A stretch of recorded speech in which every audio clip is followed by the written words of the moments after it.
नमस्कार, मी डॉक्टर शिवहरी वाघ, संचालक aspire education institute, Chhatrapati Sambhajinagar.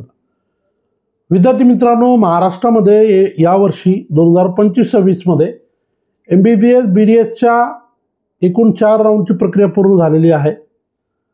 याशिवाय आता लगेचच आपल्याला महाराष्ट्रातील BAMS, BHMS, BUMSच्या 4थ्या राऊंडची सुद्धा प्रक्रिया जी ती पूर्ण होताना पाहायला मिळेल. अर्थात त्यासाठीचं शेड्यूल अजून आलेलं नाही आहे, पण ते लवकरच येणं अपेक्षित आहे. तर असे अनेक विद्यार्थी आहेत की 2025च्या नीट परीक्षेमध्ये त्यांनी अपेक्षेप्रमाणे परफॉर्म करू शकले नाही. अनेक रिझन्स आहेत. पेपर अपेक्षेपेक्षा जास्त टफ होता किंवा मुलं इतक्या डिफिकल्ट लेवलच्या पेपरसाठी प्रिपेअर नव्हते. पण या सगळ्या परिस्थितीमध्ये ऑलरेडी जे रिपीटर्स आहेत, ज्यांना आता रिपीट करायची मानसिकता नाही आहे, तर अशा मुलांसाठी आपण अनेक व्हिडिओ यापूर्वीसुद्धा केलेले आहेत आणि आजही तशाच पद्धतीचा एक व्हिडिओ तुम्हाला या ठिकाणी शेअर करणार आहे. मुळामध्ये या व्हिडिओचा जो विषय असणार आहे तो आहे BAMS किंवा BHMSच्या प्रवेशासाठी अजून आपल्याला कुठले कुठले पर्याय उपलब्ध आहेत, साधारण यासाठी आपल्याकडं किती वेळ उपलब्ध आहे किंवा याचं बजेट काय असेल, कधीपर्यंत आपल्याला हे निर्णय घ्यायचे असतात, हे थोडक्यात आपण या ठिकाणी पाहणार आहोत. तर सगळ्यात पहिले जो प्रयत्न आपल्याला जो करता येईल तो म्हणजे महाराष्ट्रासाठी करता येईल, ज्यासाठी आता आपल्याला लगेचच महाराष्ट्राच्या 4थ्या राऊंडचं शेड्यूल उपलब्ध होईल. आणि या राऊंडच्या माध्यमातून ज्या मुलांना साधारण 290+ स्कोअर आहे, तर अशा विद्यार्थ्यांना जे तर महाराष्ट्राच्या प्रक्रियेत भाग घेऊन महाराष्ट्रामध्ये मेरिट बेसिसवर ॲडमिशन कसं मिळेल त्यासाठी प्रयत्न करता येईल. म्हणजे काय की त्याला त्याचं कॅटेगरी बेनिफिट मिळेल, फीसचे शैक्षणिक सुविधेचे लाभ मिळतील आणि महाराष्ट्रामध्येच ते ॲडमिशन होईल आणि सुखासुखी होईल. फारसा आर्थिक बर्डन पालकांवर किंवा विद्यार्थ्यांवर येण्याचं काही कारण राहणार नाही. त्याच्यामध्ये दुसरा पर्याय असा असू शकतो की ज्या मुलांचे गुण कमी आहेत, तर अशा मुलांसाठी महाराष्ट्रामध्ये BAMSला मॅनेजमेंटसाठी प्रवेश घेण्याचा पर्याय त्या ठिकाणी उपलब्ध आहे. अर्थात तिथे मात्र बऱ्यापैकी पेईंग कॅपॅसिटी विद्यार्थ्याची असावी. साधारण वार्षिक 5.5 ते 6 लाख रुपये फीस ही महाराष्ट्रामध्ये वेगवेगळ्या कॉलेजेसची आहे. तर किमान 25 ते 27 लाख रुपयाचं बजेट त्या ठिकाणी विद्यार्थ्यांना ओव्हरऑल 4.5 वर्षामध्ये उपलब्ध असावं लागतं. याशिवाय हॉस्टेल मेसचे किमान 5 लाख रुपये 5.5 वर्षाचे ते ॲडिशनल, म्हणजे किमान 30 ते 32 लाख रुपयाचं बजेट हे महाराष्ट्रामध्ये एखाद्या विद्यार्थ्याला जर BAMS करायचं असेल, साधारण 120-125 गुण आहेत, कॅटेगरीचा विद्यार्थी आहे किंवा आता ओपनच्याही मुलांचा कट ऑफ साधारण 113पर्यंत येणं अपेक्षित आहे. तर आत्तापर्यंत जवळजवळ 114 मार्कच्या मुलाला सुद्धा IQ कोट्यातनं यावर्षी ॲडमिशन मिळालेलं आहे. सो ज्यांना 120 मार्क आहे, 125 मार्क आहे, त्यांनासुद्धा महाराष्ट्रामध्ये IQ कोट्यातनं ॲडमिशन मिळू शकतं. अर्थात त्यासाठी प्रॉपर चॉईस फिलिंग त्यांना करावी लागेल, कॉलेजेस व्यवस्थित भरावे लागतील आणि या माध्यमातून ते प्रवेश पूर्ण होऊ शकतो. तर पहिला पर्याय महाराष्ट्रात मेरिटवर प्रयत्न करणे, त्यासाठी आवश्यक ते गुण उपलब्ध असतील तर. दुसरा पर्याय महाराष्ट्रामध्येच मॅनेजमेंट कोट्यातून प्रयत्न करणे, कारण गुण कमी आहेत, मेरिटवर मिळणार नाही अशा परिस्थितीमध्ये, आणि बजेट साधारण 25 ते 27 लाख रुपये फीसच्या संदर्भात. तर हे 2 पर्याय जे तर हे महाराष्ट्रातल्या संदर्भाने मी शेअर केले. आता या व्यतिरिक्त महाराष्ट्राचं मॅनेजमेंटचं बजेट नाही आहे आणि एवढे गुण पण आपल्याला उपलब्ध नाही आहे. तर मग अशा परिस्थितीत कोणता पर्याय असू शकतो, तर ते आपण 1 बाय 1 समजून घेऊया. तसं बघायला गेलं तर महाराष्ट्रातनं मेजर विद्यार्थी हे कर्नाटक आणि मध्य प्रदेशला प्राधान्यानं प्रयत्न करतात. परंतु मागच्या 2-3 वर्षामध्ये बजेटमुळे अनेक इतर राज्यांमध्ये पण विद्यार्थी जातात, परंतु जिथं पर्यायानं जास्तीत जास्त जातात त्याचा आपण पहिले विचार करूया. तर कर्नाटकामध्ये अजूनही आपल्याला प्रवेश घेण्याची संधी उपलब्ध आहे. अर्थात किमान स्कोअर हा 120 अँड अबव असावा. तसं तर 113च्या पुढचेही मुलं क्वालिफाय होतील, परंतु किमान 120+ मुलांना यासाठी मी सांगतोय कारण जेव्हा आता कट ऑफ रिड्यूस होणार आहे तेव्हा अनेक मुलं क्वालिफाय होत असतात. त्यामुळं 142-143 वालाही ओपनचा क्वालिफाय होणार आहे आणि रिझर्व कॅटेगरीचा जरी अजून कट ऑफ रिड्यूस झाला तर ते काही अदर स्टेटला जाऊ शकत नाही, परंतु कॉम्पिटिशन काही अंशी वाढणार. त्यामुळे किमान 120+ मी म्हणतोय. तसं तर 113+ विद्यार्थीसुद्धा त्या ठिकाणी इलिजिबल असणार आहेत. तर या मुलांना कर्नाटकामध्ये अनेक वेगवेगळ्या ठिकाणी जे इथे प्रवेशाची संधी आहे. अजूनही अनेक कॉलेजमध्ये सीट्स उपलब्ध आहेत. अर्थात कट ऑफ रिड्यूस झाल्यानंतर ह्या सीट्स भराभर भरल्या जातील, कारण त्यानंतर जे ऑर्डिनरी रिपीटर आहेत त्यांना आता इलिजिबल होतील ते पालक फारसा विचार करणार नाही. ते एकच विचार करतील की आपलं ॲडमिशन मुलाचं कसं मार्गी लावायचं. त्यामुळं ज्यांना साधारण किमान 120+ गुण आहे तर अशा विद्यार्थ्यांनी त्यांच्या पालकांनी आता कर्नाटक राज्यात जर प्रवेश घ्यायचा असेल तर निर्णय करणं अपेक्षित आहे. जर आपण आता आपला जो जूनमध्ये रिझल्ट जाहीर झाला, आज आपण नोव्हेंबर महिन्याच्या साधारण 17 तारखेला हा व्हिडिओ पोस्ट करतोय. या दरम्यानच्या काळामध्ये 4 महिन्याचा कालावधी पास झालेला आहे. आता टेंटेटिव्ह गाईडलाईन आलेल्या आहेत की कट ऑफ रिड्यूस होणार आहे आणि आपल्याला रिपीट करायचं नाही किंवा आपण 14 जूनपासून आतापर्यंत अभ्यासाला कुठेही सुरुवात केलेली नाही. तर इथून पुढे सुरुवात करून रिझल्ट येईल का अपेक्षित, हा एक प्रश्नच असतो.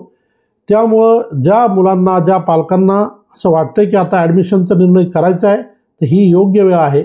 120+ स्कोअर आहे तर तुम्ही निर्णय करू शकता.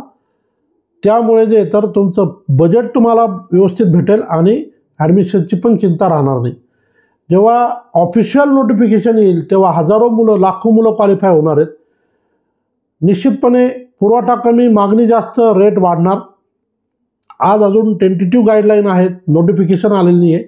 त्यामुळं आज मात्र आपल्याला थोडंसं रिजनेबल बजेटमध्ये साधारण काही ठिकाणी 16 लाख, काही ठिकाणी 17 लाख, काही ठिकाणी 18 लाख अशा बजेटमध्ये BAMSसाठी कर्नाटकात प्रवेश घेता येऊ शकतो, बुकिंग करता येऊ शकते. सो कर्नाटक संदर्भानं जर तुम्ही तयार असाल तर साधारण 17-18 लाखाचं तुमचं बजेट असावं, इन्क्लुडिंग आमची फीस. तर निश्चितपणे तुमचा BAMSचा प्रवेश आपल्याला त्या ठिकाणी मार्गी लावता येईल. हे झाला पहिला पर्याय. दुसरा पर्याय जो की मागच्या 4-5 वर्षात खूप पॉप्युलर झाला, त्याला काही अंशी ॲस्पायर एज्युकेशन इन्स्टिट्यूट कारणीभूत आहे. कारण मागच्या 5-6 वर्षामध्ये सातत्यानं आपण किमान 70, 80, 90 ॲडमिशन पर इयर हे MPमध्ये केले आणि त्यातून अनेक लोकांपर्यंत व्हिडिओच्या माध्यमातून किंवा झालेल्या ॲडमिशनच्या माध्यमातून माहिती पसरली आणि अनेक मुलं आताही MPमध्ये जातात. याही वर्षी आपले MPमध्ये ॲडमिशन आहेत. परंतु MPमध्ये, मध्य प्रदेशमध्ये ॲडमिशन घेणं तितकंसं सोपं राहिलेलं नाही आहे, कारण खूप मोठ्या स्वरूपामध्ये फीची डिमांड केली जाते.